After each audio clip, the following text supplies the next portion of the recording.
The wagon creaked through the crimson dust of late afternoon, the sun sinking like a dying ember over the desert ridge.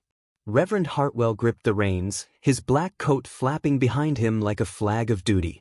Beside him sat his daughter, Clara May, clutching her Bible as if the thin pages could shield her from the wild that breathed on all sides. She had never left the soft manners of Boston. Out here, everything smelled of sweat, sun, and sin. When the wagon rolled to a stop before the half-built church, Clara's eyes caught the shimmer of heat over the town's single dirt street. A saloon leaned against the wind opposite the chapel frame, its painted sign half peeled, its laughter spilling through open doors like a dare. Men stopped hammering boards to stare. Women paused with buckets mid-swing and whispered behind palms. Clara's pulse thudded loud enough to drown the cicadas. Then she saw them. 2 men stepped from the shadows of the livery stable, broad as the barn itself, tall enough that the sun struck their shoulders before their faces. Dust coated their boots and the rolled sleeves of their shirts, stretched tight across muscle that looked forged rather than grown. Their hats shaded identical jaws, identical steel-gray eyes. Twins. Clara's breath caught and stayed caught. The one on the left, Cole Maddox, she would later learn, tipped his hat in silent greeting. The other, Cade, only watched, lips curled with something that might have been amusement or warning. Her father noticed nothing. He was already talking about pews and sermons, about saving souls from whiskey and temptation. Clara followed his words, but her thoughts slipped back toward the stable, toward the men who had looked at her like she was the first drop of water after a drought.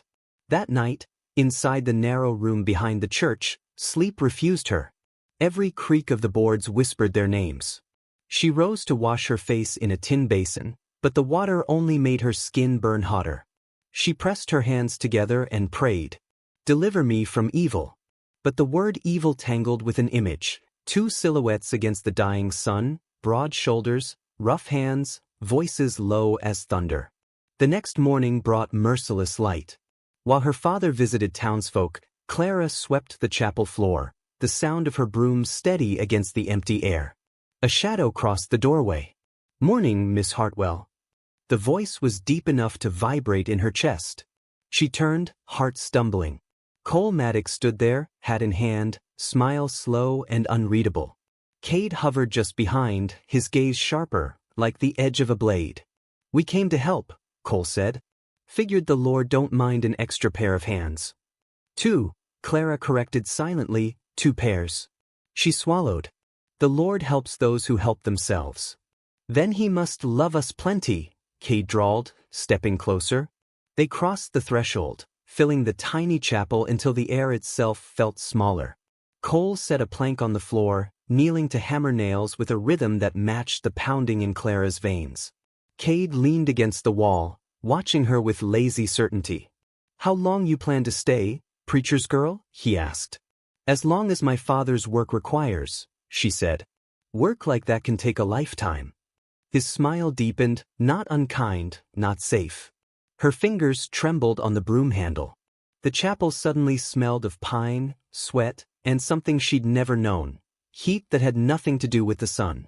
When her father returned, the twins were gone, leaving only sawdust and the echo of their laughter. That night, Clara knelt again, whispering prayers that dissolved into silence. Somewhere beyond the window, a wolf howled, or maybe it was wind dragging through the canyon. She pressed the silver cross at her throat, yet the memory of Cole's eyes refused to fade. They had promised something. Not violence. Not salvation. Something in between. And though she would have denied it under oath, a part of her, small, treacherous, trembling, hoped the promise would be kept. Sunday came blazing and merciless. The new chapel smelled of sawdust and sweat. Reverend Hartwell preached of purity, temptation, and God's mercy upon those who resisted sin. But Clara's thoughts drifted like smoke. Every verse about temptation summoned the same faces, the twins seated in the front row, hats in their laps, shirts crisp for church yet still marked by the work of men who tamed land and beasts. Cole's eyes held hers when her father spoke of Eve. Cade's fingers drummed lightly on the bench, a rhythm that seemed to play in her chest. When the sermon ended, the congregation filed out into the heat, but the twins remained. Fine message, Reverend, Cole said, shaking her father's hand. Hard truth for hard country. Kate added, we'd be honored if you and Miss Hartwell joined us for supper tonight. Folks round here always welcome new neighbors. Her father smiled, grateful for hospitality. Clara's breath faltered. Supper. With them. The word felt heavy, dangerous. Still, she said nothing when her father accepted. By dusk, a wagon carried them up the long ridge toward the Maddox Ranch. The horizon blazed orange, the earth itself on fire. The house appeared out of the dust, white stone, broad porches, lanterns swinging like captured stars. Rosa, the housekeeper, greeted them kindly, her eyes knowing too much. Supper was hearty and loud, a dozen ranch hands laughing over beef and beans. Yet Clara felt the world narrow to the twins at either side of her. Cole's laughter rumbled through her bones. Cade's quiet drawl brushed her like a secret. When the meal ended, her father followed Rosa to see the barn, ever eager to bless another roof. Cole leaned close, his voice a low tide. The Reverend's a good man. You favor him. I try, she said, aware her voice shook. Cade's chair creaked as he turned toward her. Trying's not the same as wanting, Miss Hartwell. Her pulse stuttered. Wanting what? To know what it feels like to stop trying, Cade said. His words were slow, deliberate, like he weighed their sin in ounces before speaking them. Cole's gaze never left her face. We ain't bad men, Clara. Just honest ones.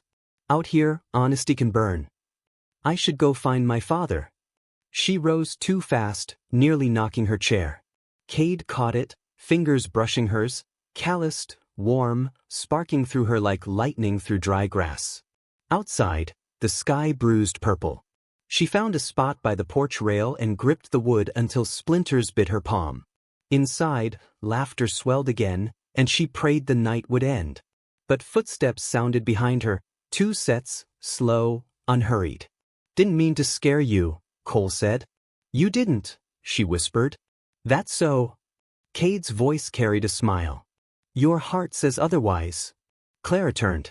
The lantern light carved their faces in gold and shadow, one calm, one fierce. For a moment, words deserted her. You're men of the world, she managed. You must know, people will talk. Cole stepped closer, his scent of leather and smoke filling the space between them. They already do, sweetheart. Might as well give them reason. Her breath caught, the world tilted. Cade's hand brushed her sleeve, a feather-light touch that still felt like ownership. Don't, she said, though the plea sounded weak even to her. We will, Cade replied gently. Someday. But not tonight. Cole's eyes softened. We ain't here to take Clara. We're here to make you choose. Then they turned and walked away into the dark, leaving her trembling against the railing, unsure if she'd been rescued or marked. Back in her room at the parsonage that night, the moonlight painted her hands silver as she held them together in silent prayer. Yet the prayer never formed. Only a memory, the way Cole's voice had folded around her name, the way Cade's words had sounded like prophecy. She dreamed of dust and heat and 2 shadows closing in, not cruelly, not kindly, but as if the earth itself had chosen her. When morning came, Clara found a single white feather on her windowsill. No bird in sight, only the sound of wind sweeping through the empty street. She touched the feather, and for the first time, she did not pray for deliverance. She prayed for understanding. Days stretched into weeks, and the heat of midsummer settled over the valley like a heavy secret. The church bell rang each morning, calling the town to worship, yet every sound carried an echo of something unspoken. Since that night at the ranch, Clara had seen the Maddox twins only from a distance, 2 riders against the red horizon, tending their herds or hauling timber to the river.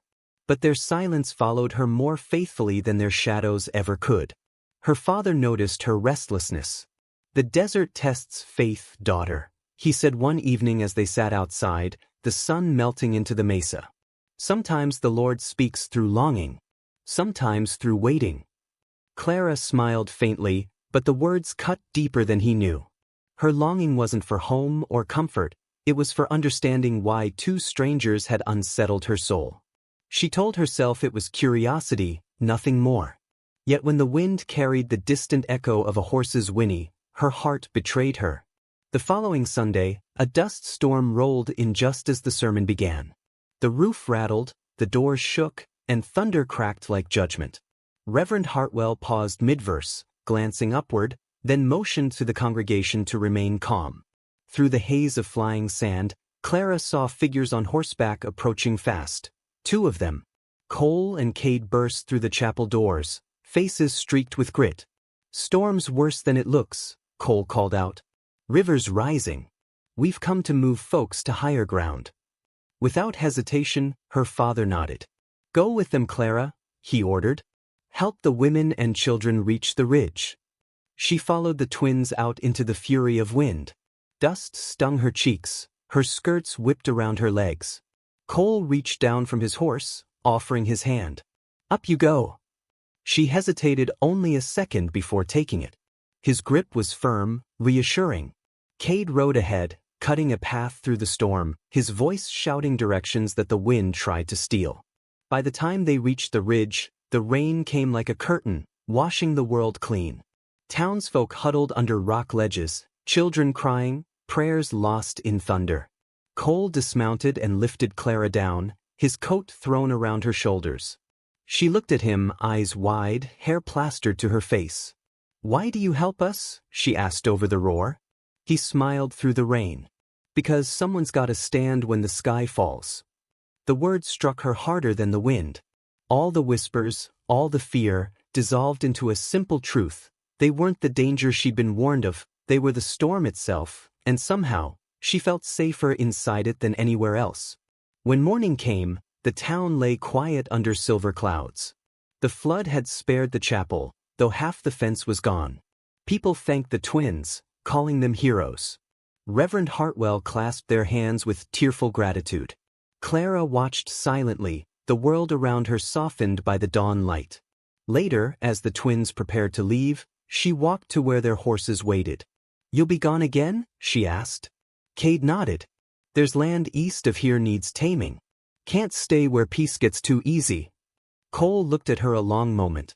"But if you ever find you need a hand building something that lasts, you know where the horizon starts."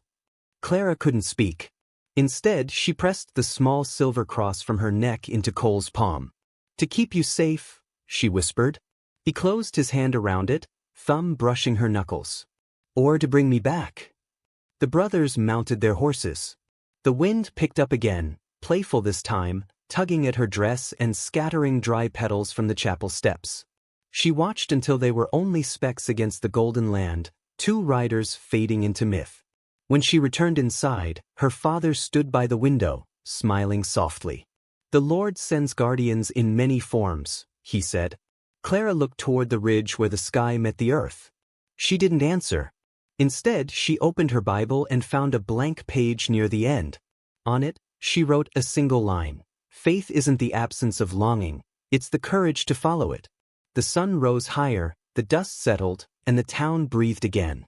But somewhere beyond the desert's edge, two men rode beneath an endless sky, carrying a silver cross and a promise unspoken. And Clara Hartwell, preacher's daughter, finally understood that the wild had never been outside her at all. It had been waiting inside her heart, quiet, patient, and free.